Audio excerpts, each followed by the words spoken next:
I'm not going to tell you about my father's bio and, you know, all the 65 books he's written and bestsellers and all of that. I'm going to tell you what I know living on the inside, which is where his attention is right now. And after enormous success, as many of the people in this room have experienced, he's really turned his focus to philanthropy and to a lot of humanitarian initiatives.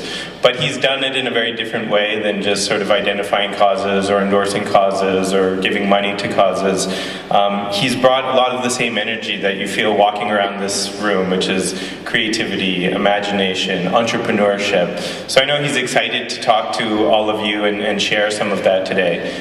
It's cool for me too, because he's working with Lady Gaga and 50 Cent and all these amazing people in all of these philanthropic initiatives. My father surrounds himself with sages and scientists and poets and prophets and psychotics. It's a motley crew, and I think it's something that all of you entrepreneurs really relate to. So hopefully there's going to be great chemistry in this room today. I can say, and I don't say it very often, I certainly don't say it in front of thousands of people, that my father is my greatest inspiration, and you know, he's been more than father, he's been a mentor and an example. So it is an honor to introduce him, and it's certainly an honor to introduce him to all of you. Thanks for being here.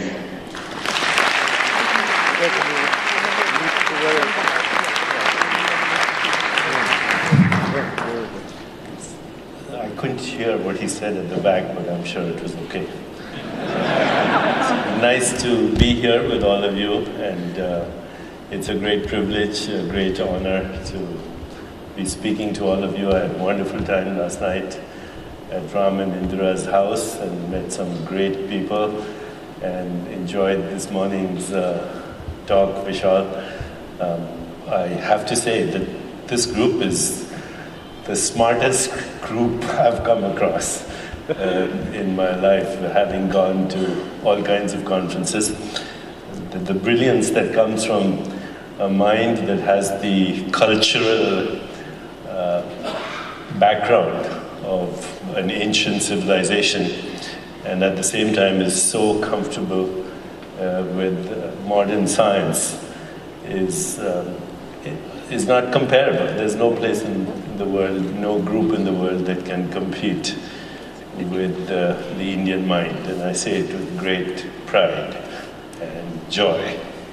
So Vishal was talking this morning about the bit economy and how, you know, the world is now influenced by bits of information.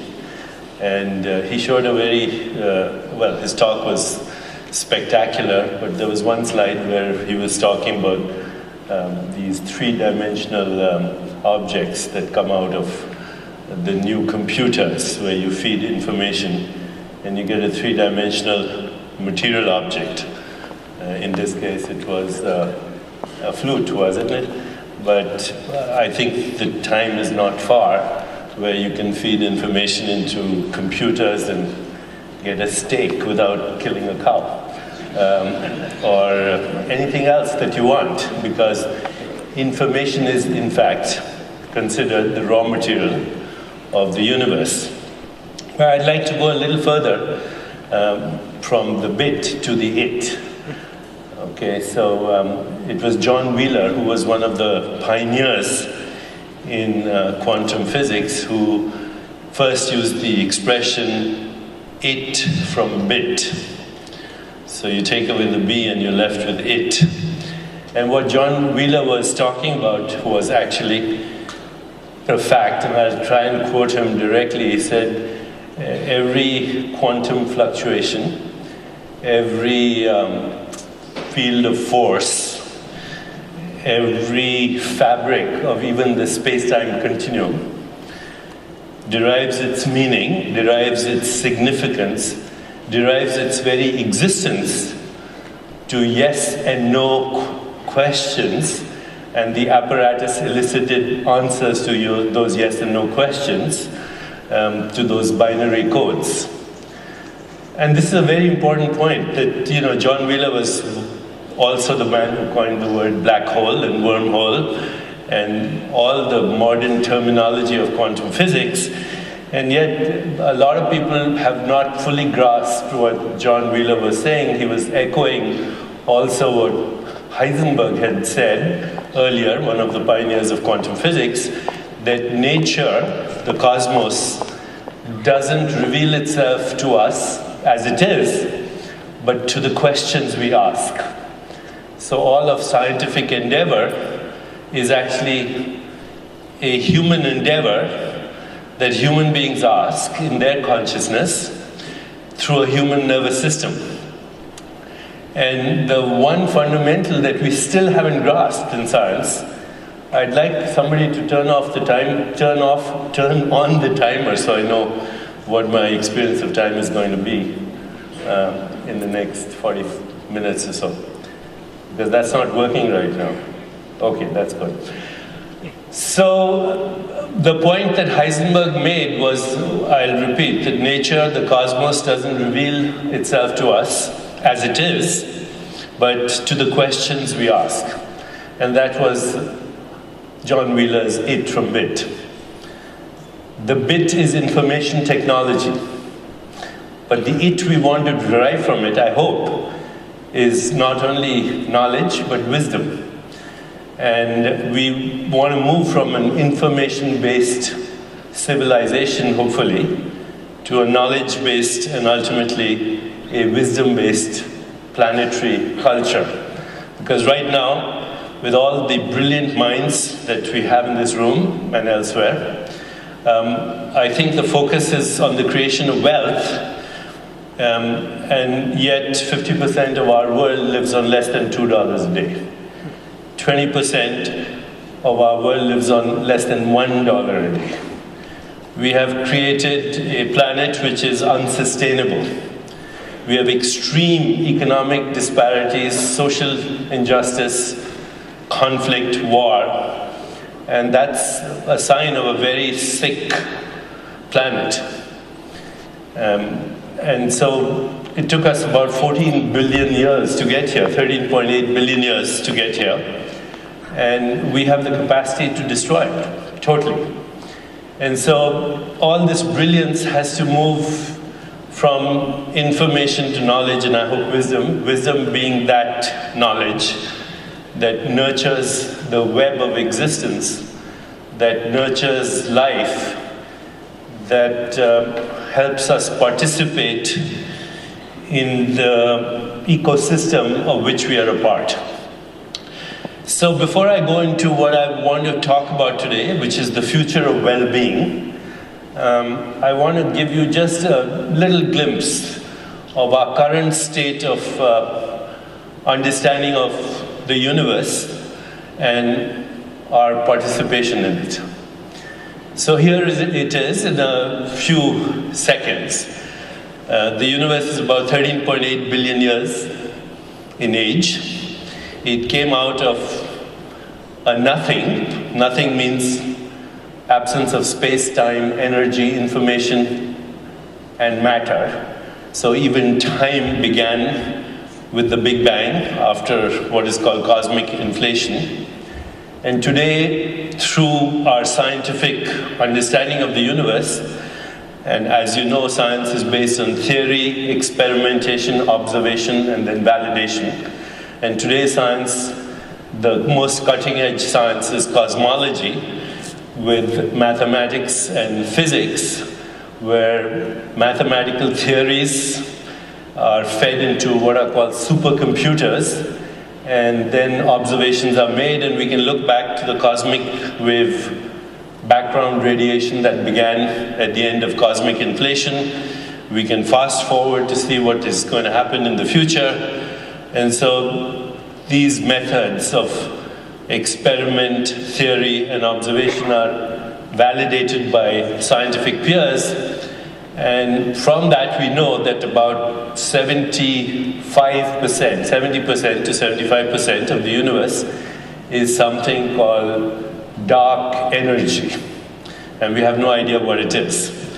Dark energy is expanding galaxies faster than the speed of light, and they're disappearing over the cosmic horizon, which is 47 billion light years away. And they're disappearing faster than the speed of light. It was something that Einstein hinted as the cosmological constant.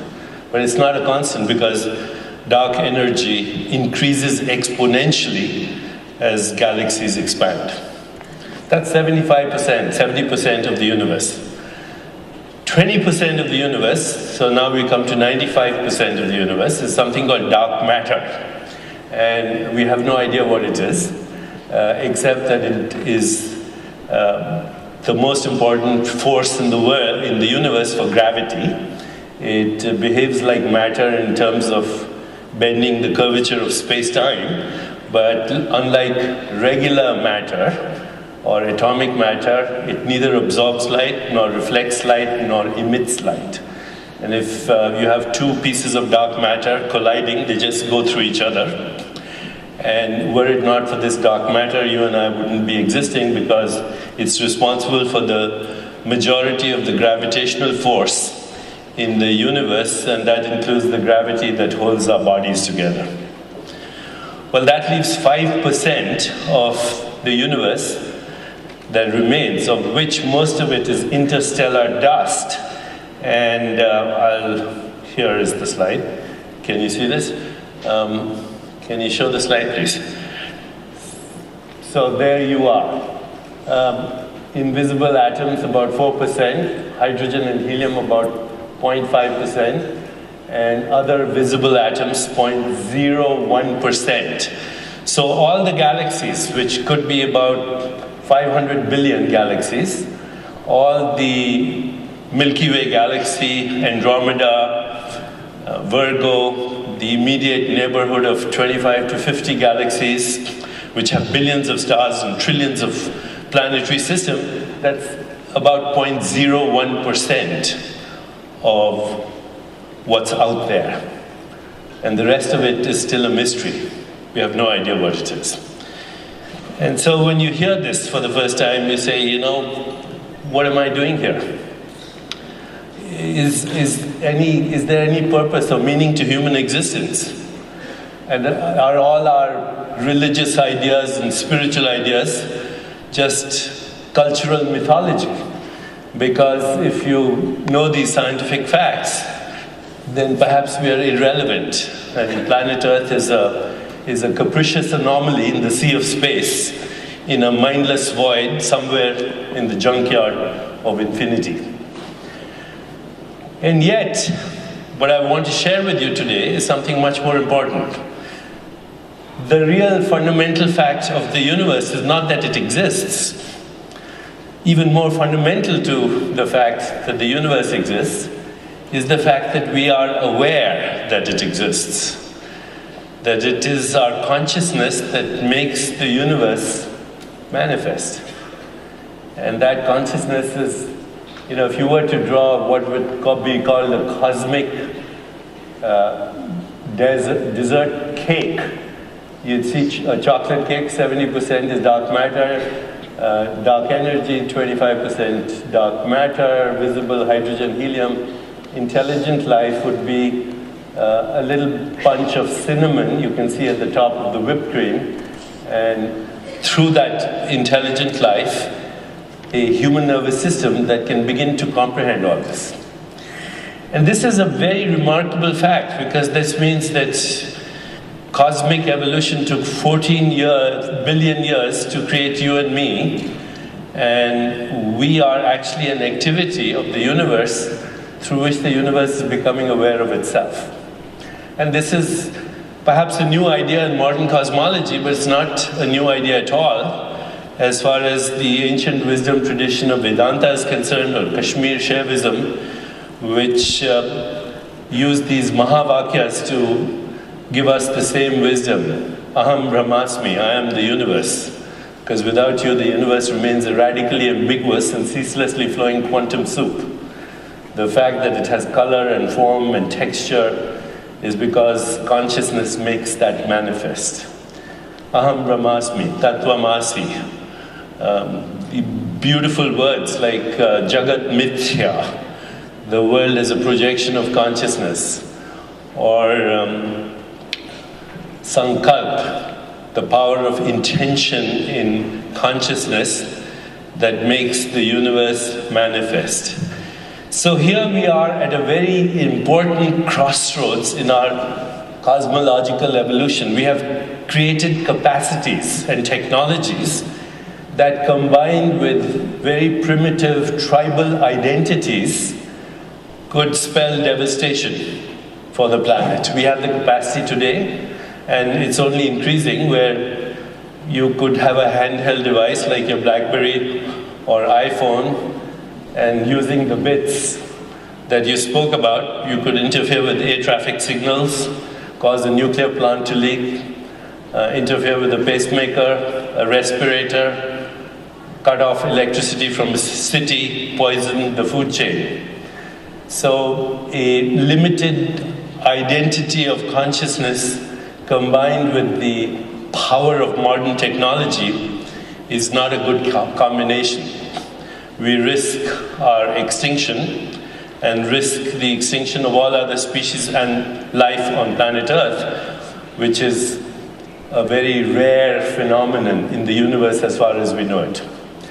On the other hand, we have the same technology which, combined with the evolutionary impulse of the universe, which is Satyam, Shivam, Sundaram, truth, goodness, beauty, evolution, mathematical truth, but also musical truth, and the truth that is behind the forces that we consider evolutionary, or sattva, or sattvic forces, could actually make this planet a new civilization of peace, social justice, economic well-being, and ultimately a healthier and happier, intelligent life. And so with that as the background, what I want to share with you is some of the major scientific breakthroughs that are occurring today in science that are leading to a new paradigm of understanding of our own consciousness. These are some of the really cutting-edge discoveries of the last 10 years. So I'll start with, where should I start? We can start with quantum biology, okay, which was an unknown discipline till only, say, 5-10 years ago. But 2 years ago, we had a conference at Google on quantum biology, which is the next frontier of understanding our biological self, that your body is a network not only of information, but at the most fundamental levels, it behaves in a way that is non-local. So, how does a human body, which has 100 trillion cells, which is more than all the stars in the Milky Way galaxy, each cell performing 100,000 activities, how does it all keep it together? How does the human body think thoughts, play a piano, kill germs, remove toxins, and make a baby all at the same time? And while a human body can do that, it also tracks the movement of stars and planets, because your biological rhythms are the mathematical rhythms of the whole universe. They're the symphony of the whole cosmos. So if you're familiar with our wisdom tradition in Vedanta, you will probably have heard the phrase yatha pinde tatha brahmande. As is the atom, so is the universe. As is the microcosm, so is the macrocosm. As is the human mind, so the cosmic mind. And so that we are actually biologically fractals or holographic expressions of the total universe. And that's really the meaning of the expression aham brahmasmi. Your identity cannot be contained or confined to the boundaries of your skin, because the entire web of life and also the total universe is responsible for the activity, which is our body. Our body is a verb, it's not a noun. It's an activity, and it's a particular activity at 13.8 billion years of evolutionary time. And once we understand that it's an activity, then we also understand at a deeper level that activity is an activity that is non-local, that is beyond even the quantum world. Because, the quantum, we are still dealing with bits, but you go beyond the bits, you end up with the quantum vacuum, which is a field of possibilities, which is the womb of creation. And so there's nothing new about what Hawking and others are saying when the universe began from nothing. This is the shunyata of Buddhists. It is the infinite void of Vedantists and Sufi mystics. It's what the great Sufi poet Rumi said when he said, "We come spinning out of nothingness, scattering stars like dust." Look at these words, spinning out of nothingness. This is within your power. The emptiness from where we come is not just an empty void, it's the womb of creation. And nature goes to exactly the same place to create a galaxy of stars, cluster of nebulas, or a human body, because all the atoms in your body were manufactured in the crucible of stars. We are circulating stardust that's recycling and has become luminous in the fact that it is aware of itself. And so the realm of quantum biology is taking us to the understanding of the deepest secrets of nature, where everything exists as possibility. And if you have read any of the mathematical work of Sir Roger Penrose, who talks about Planck scale space-time geometry, which is the most fundamental levels of nature, he says at Planck scale space-time geometry, which is about 25 times smaller than the order of magnitude of an atom, everything disappears. But yet everything is contained as potential, the raw materials of the universe, including gravity, space-time, spin, charge, but the raw materials of our mind, the evolutionary impulse of truth, goodness, beauty, harmony, love, compassion, joy, what are called Platonic values, and also mathematical truth and musical truth.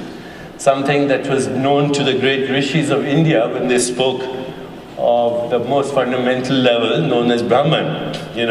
Brahman, Atman is Brahman, the self of the individual, also the self of the universe.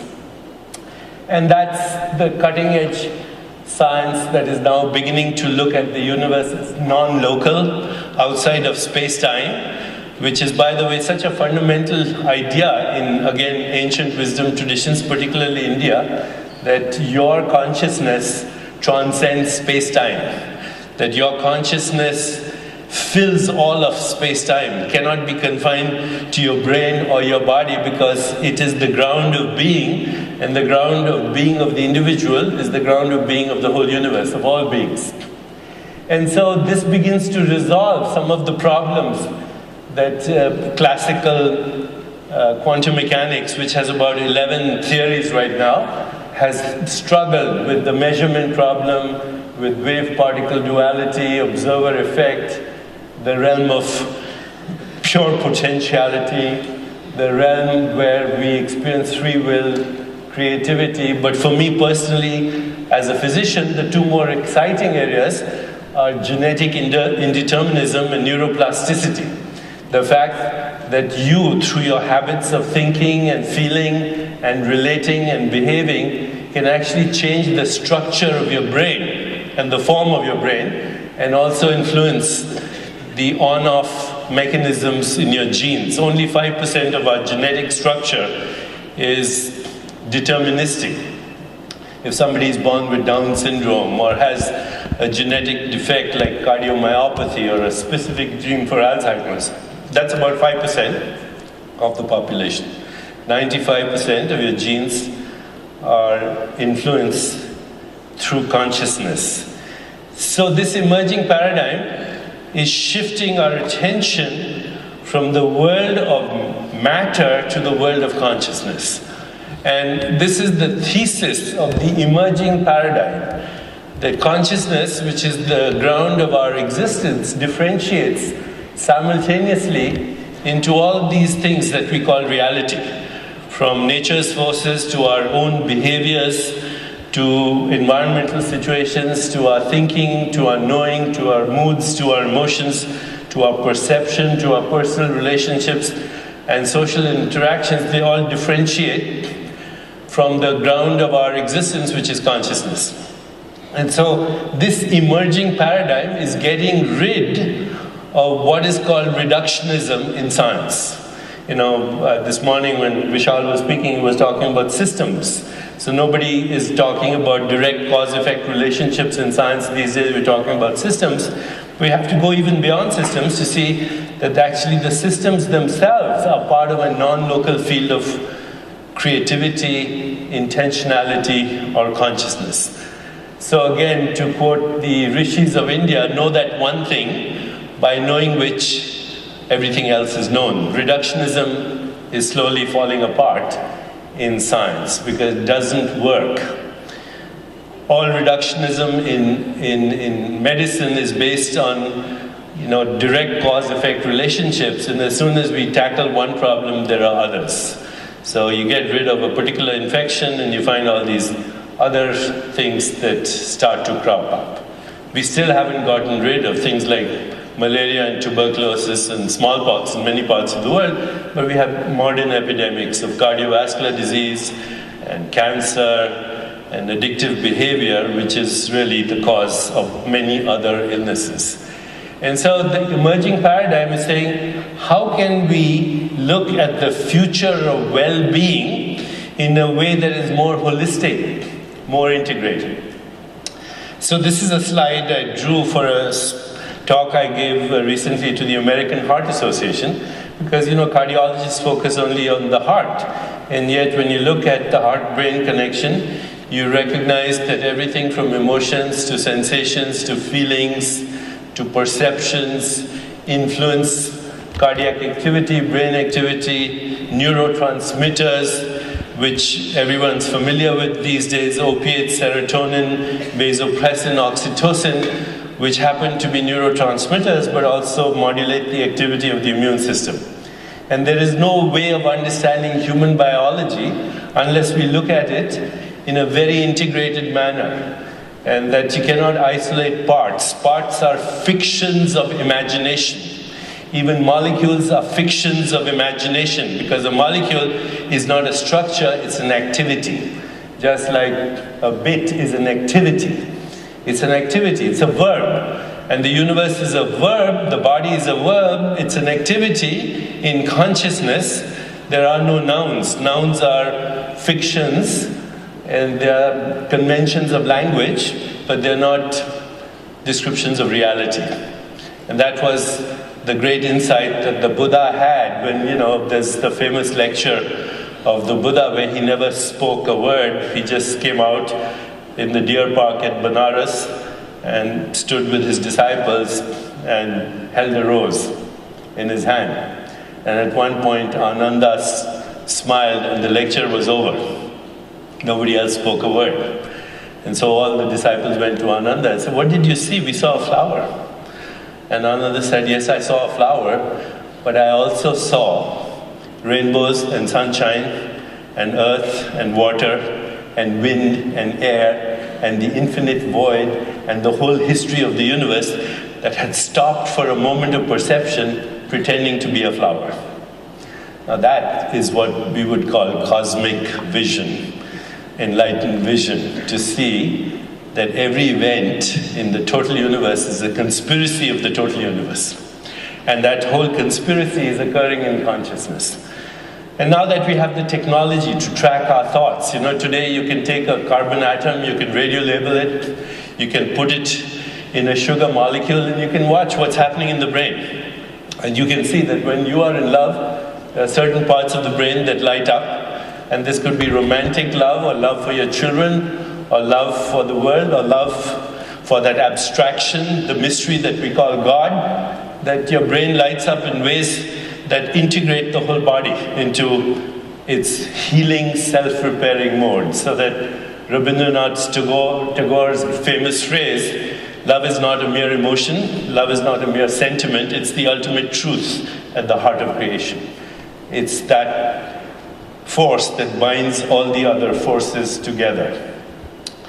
So here is a slide that I want to share with you that I made after my work at the Gallup organization, where I think you know what Gallup does, we collect data, and right now we're collecting data. I'm a senior scientist at Gallup as well, and I have access to all the information through interns at Gallup who work with me. And we've been collecting data on well-being and the future of well-being for our civilization, if you will. The most well-documented data on what well-being is. So in Gallup, we define well-being as a combination of career well-being, social well-being, physical well-being, financial well-being, and community well-being. And we see that they're all inseparable. You can't separate one from the other. And then we gather data in all these areas. And I want to share with you some of it because there's a lot of it. And of course, this particular slide does not address spiritual well-being. Scientists try to shy away from spiritual well-being, but I'll come to it because we are now addressing this even at institutions like Gallup. So let's look at some of this because it's very interesting. You know, over here, everyone I meet is very passionate about their work. And that's why you get such brilliant minds and such brilliant outcomes, because everyone here is really passionate about what they're doing. It's a rare phenomenon, though. In the world, only 20% of people, when asked, are you happy with what you do, are actually say yes. An alarming statistic is that more people die in our civilization on Monday morning at 9 o'clock than any other time of cardiovascular accidents. This is an extraordinary accomplishment for which only the human species can take credit. Because I don't think any other animal knows the difference between Monday and Tuesday. And that's because they hate their jobs. Okay? And that affects their physical well-being. So here's some very interesting data. If the person you work for, your immediate supervisor, your manager, your boss, your CEO, if he or she criticizes you, your rate of disengagement is about 25%, and within 6 months you fall sick, if they criticize you. But if they actually ignore you, they don't criticize you, they ignore you, you get even worse outcome. Your rate of disengagement goes up to 45%, and you get sick also, because you would rather be criticized than ignored. At least you're being noticed. If your boss or your manager or supervisor notices a single strength that you have, a single strength, and acknowledges your strength, your rate of disengagement goes down to less than 1%. And the amount of disengaged people we have in the US workforce, they were saying we need 600 jobs, 600 million jobs, but we need 600 million jobs that people want to do, are passionate about. And we have ideas how that could be created. And you mentioned some of them this morning. But what we call in our Indian philosophy, dharma, if you feel that you're dharmically fitting into the ecosystem, the data shows that the US economy suffers about $300 billion of lost income in disengaged and actively disengaged workers. So disengaged, the difference between disengaged and actively disengaged workers is that the actively disengaged workers come to work not only unhappy, but with the express intention of making other people unhappy. Huge economic toll. There's social well-being. Social well-being means your immediate circle of friends and family. Here's some very interesting data. And these are, measurements done by Gallup, which has specialized in measuring these things for over 100 years. So if you have a happy friend, your happiness goes up, your happiness score goes up by 15%. But if your happy friend has a happy friend whom you don't know, it goes up another 10%. And if your happy friend has a happy friend, it keeps going up. And so when you first look at this data, you say, how can the happiness of people that I don't know affect my happiness? And is that important? And of course, we are recognizing it's very important because your psychological state, your emotional state has direct consequences on your neural networks. There's no event that happens in the mind that doesn't have a representation in the brain, and there's no event that happens in the brain that doesn't have a representation in the body. So happiness is a very crucial factor in our physical well-being, including immunomodulation. So how does the happiness of people that I don't know affect me and my state of well-being? And the answer seems to be at two levels. One is a fairly simple thing, that when you and I are having a conversation, the conversation is influenced by all the people in my life. I might be worried about my sick mother, and you might be worried about the economy or what's going to happen to your stock in Facebook. And so, we have all these influences in our conversation, and those influences are influenced by others. Ultimately, even the happiness of your perceived enemies is important for your well-being. In fact, the best way to diffuse your enemy is to increase their capacity for being happy, which is something that wisdom traditions have said. But there's a deeper reason, and the deeper reason is what Erwin Schrödinger, one of the pioneers in quantum physics, said. And by the way, you may or may not know, but Schrödinger was a Vedantist, and as was Niels Bohr, who were the pioneers of the Copenhagen interpretation of physics. He said consciousness is a singular that has no plural. That in the deeper reality, there's only one body, and the body is the recycling of stardust, which is also our own body. There's only one mind, which is the recycling of ideas, and the evolution of ideas, both disruptive and not disruptive. You see, because evolution proceeds through punctuated disequilibrium as well. So there's this complementarity of disruption and continuity. Both coexist. And those are the quantum leaps of creativity that punctuate evolution.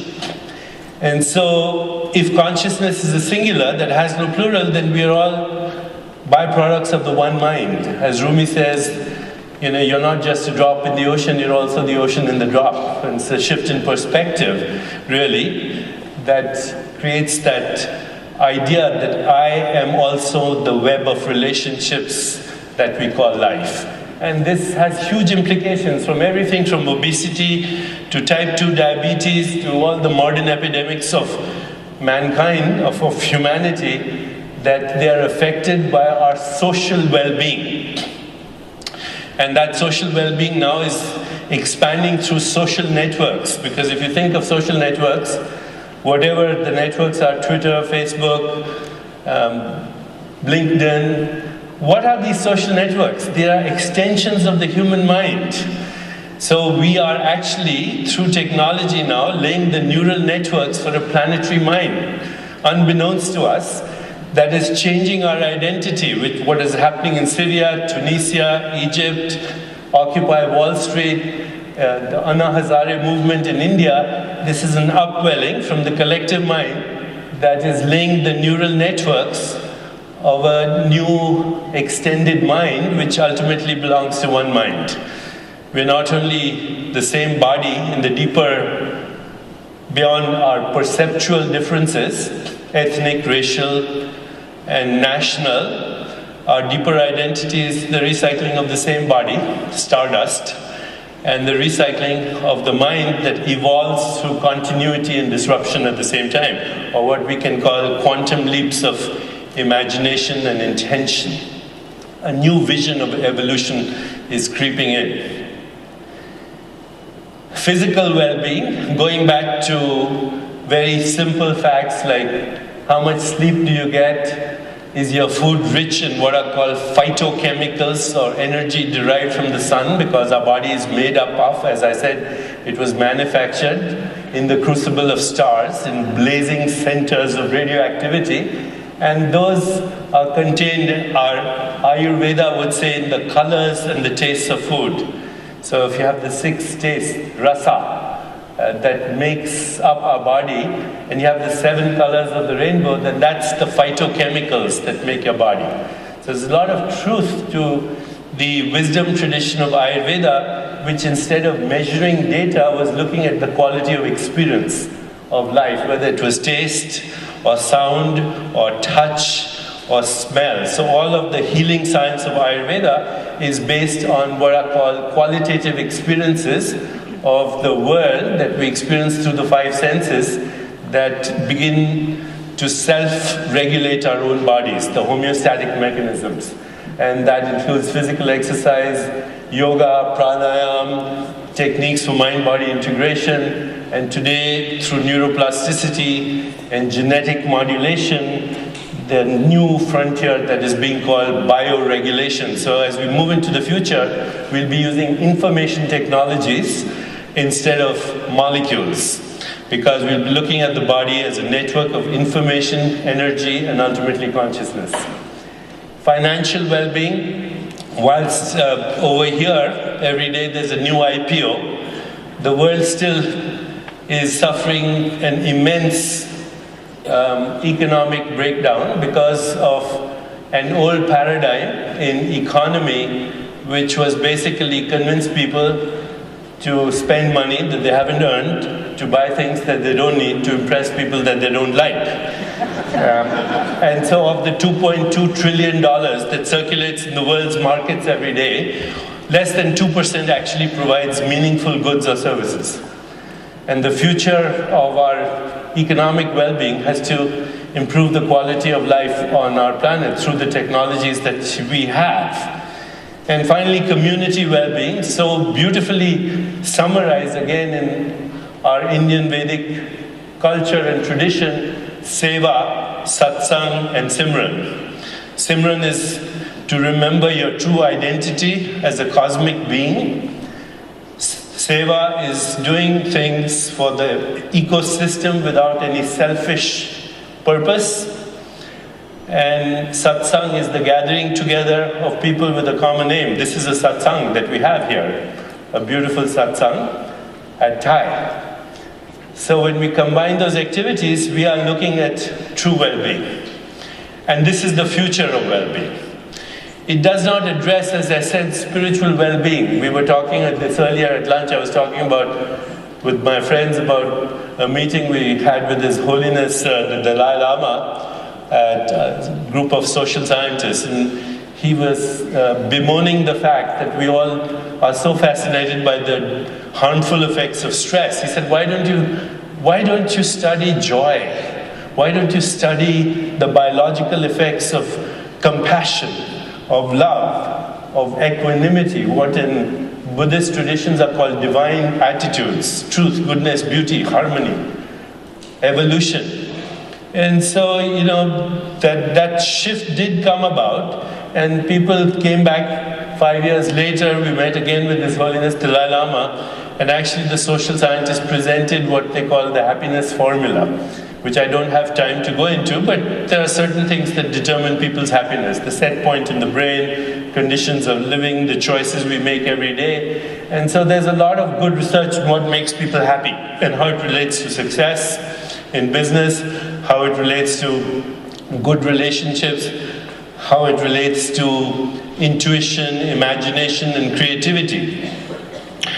But one thing is, Holiness mentioned, he said it does not, all your social studies do not address the deeper level of existential suffering, the fact that we worry about the future, the fact that we think of old age and infirmity and death, that we all know that one day we are going to die, that we remember the past and sometimes have resentments about and grievances about things that are no longer relevant. One of the social scientists said, if you kick a dog, the dog will also remember. You meet the dog 5 years later, it will attack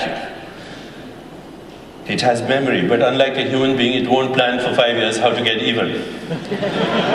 And all our problems in the world are because we're still trying to get even for past hurts. Nelson Mandela once said, having a resentment is like drinking poison and hoping it'll kill your enemy. So there's a deeper realm of spiritual well-being that I shall speak about on my next visit to you. But that deeper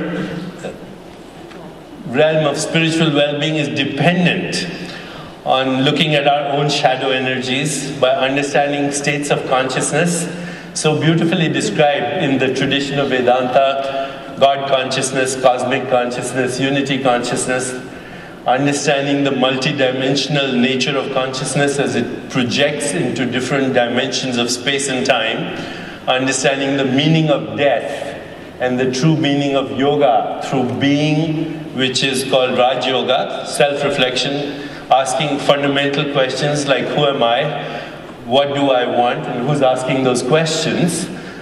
The yoga of love, which is the most fundamental feeling we have, the highest feeling we have. The yoga of the intellect, which this crowd is amazing at, you know, the creation of the scientific understanding of our existence.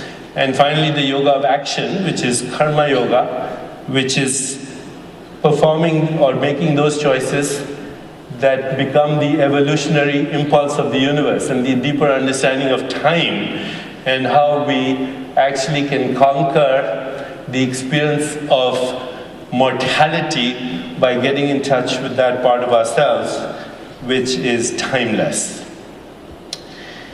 Here are 5 really fundamental breakthroughs that nobody is arguing about. So whilst I've given you lots of ideas to think about, but these are real breakthroughs right now. Your body is a process, it's not a structure, it's an activity.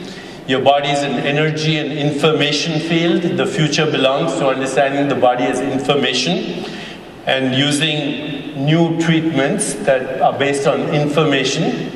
Your genes are not deterministic, with a few exceptions. You can turn them on and off by the way you live your life. You can change your experience of time, and your own consciousness is the key to all this. These are regular breakthroughs that are being accepted by science today. And they have come about as a result of a scientific understanding of human consciousness. So here are some of the future technologies that we all can look forward to, and you shall be the pioneers of these technologies. Neuroplasticity through neural feedback, where you can actually measure the electromagnetic activity of the brain feedback, and already these technologies exist. I'm sure some of you are doing this. There are young people at MIT lab that can give you technologies where you can look at your brain waves and use the feedback to move the Milky Way galaxy on your iPad. So thoughts and how they control reality is becoming reality. Bioregulation through not only neural feedback but cardiac feedback, or what we call heart rate variability, skin resistance, stem cells and cloning technology, not through stem cells derived from elsewhere but your own stem cells, taken from your saliva or from plants or from red cells, your own body's intelligence going back to pluripotential cells that you can help and coax into different cells in your body. So you take a little bit of saliva, go back to the stem cell and coax it back to becoming a replacement part, new eyes, new heart, and nanobots, which will be nano computers based on quantum biology. And these nanobots will be as big as the red cells in your body, and you will be able to give them instructions through your handheld device, very precise instructions on how to replace old parts of the body, to coax and repair organs, and to actually clean up your nervous system so it doesn't age with things like Alzheimer's. And genetic modulation and enzyme induction, not only through technology but through consciousness. So there's a research study that we are participating in right now with Elizabeth Blackburn, who's at the University of California and San Francisco, right around the corner, who showed that Buddhist monks and others who practice 3 months of mindful awareness meditation, they have an increase in telomerase, which is the enzyme that controls the length of telomeres, which is your biological clock, just through their minds. And so we're replicating her study now, but with neural feedback, we'll be able to accelerate that.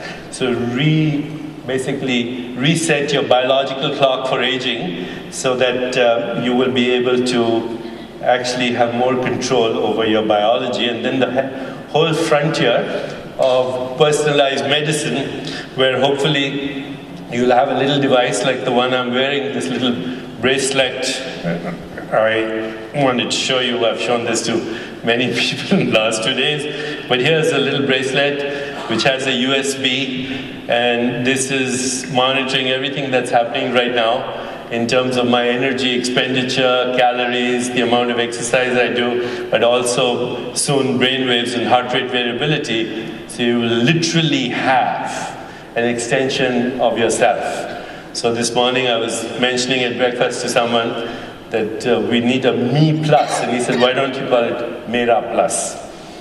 An extension of yourself and all the information in the cloud, and then sharing this information with all those that you love and care about so you can help their well-being as well.